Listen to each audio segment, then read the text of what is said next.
Well, Kwanzaa begins every year on December 26th. The Wichita African Americans Council of Elders kicking celebrations today at the center. Jordan Tovar is there speaking with those in attendance. This story is new at 5.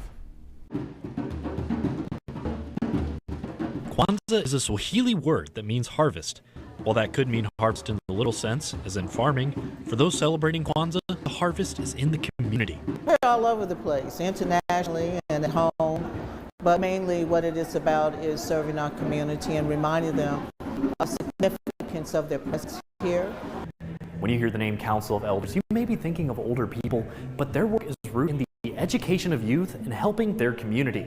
Having the children come up is a way of saying, like, see you, we are here for you, and we bless you because you are enough. Kwanzaa highlights 7 principles known as the Nguzo Saba, which are unity, self-determination, collective work and responsibility, cooperative economics, purpose, creativity, and faith.